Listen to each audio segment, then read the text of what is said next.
আহ, সুপ্রিয় কৃষিপ্রেমী ভাই বোন বন্ধু, সবাইকে আন্তরিক প্রীতি ও শুভেচ্ছা জানাচ্ছি মধুমতি অ্যাগ্রো অ্যান্ড নার্সারির পক্ষ থেকে। আমি পিটু। তো গতকালকে আমি একটা ভিডিও পোস্ট করেছি। আসলে কি, ওইটা ছিল আমার একটা মানে কি বলবো, আমি ফান করে ফেলেছি। কিন্তু আসলে কেউ সিরিয়াসলি নেবেন না, আমি ওইরকম পান করতো না। আমি জাস্ট কৃষি নিয়ে কাজ করি আর কি। তো বিষয়টা হচ্ছে কি, আমি গতকাল বেগুন চাষের যে কিছু কিছু জিনিস বলেছি, যে কিছু জিনিস আছে বেগুনের খুবই রিস্কি, ভালো দিক মন্দ দিক, এইগুলো সম্পূর্ণ ব্যাখ্যা করতে পারি নাই। এর আসলে ব্যাখ্যা আছে। হ্যাঁ, তো এখন আমি দেখেন, আমি যে জন্য আজকে ভিডিওটা করতেছি বা এখন আমি আর এই সমস্ত ভিডিও টিডিও নিয়ে তেমন ভারী একটা ইন্টারেস্ট নাই, কিন্তু আসলে করা দরকার আছে। আমি এখন বসেছি নিয়ে, পেঁপের চারা নিয়ে। আমি পেঁপের চারা পটিং করব। এটা প্রথমে হচ্ছে এই যে দেয়া হয়েছিল শাহী পেঁপে, একদম আমাদের নিজেদের করা বীজ, 100% শাহী। তো যে বিষয়টা আপনাদের বলবো, দেখেন সকাল থেকে আমি এই পর্যন্ত এই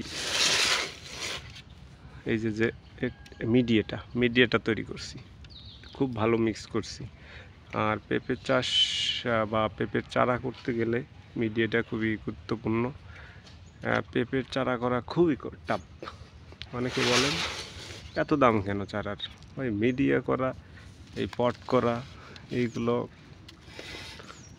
এত সোজা কোনো বিষয় আসে না। দেখেন পচে যাচ্ছে, একটু পানি বেশি পড়ছে কি পচে যাচ্ছে, একটু কম পানি পড়বে শুকায় ঢলে মারা যাবে।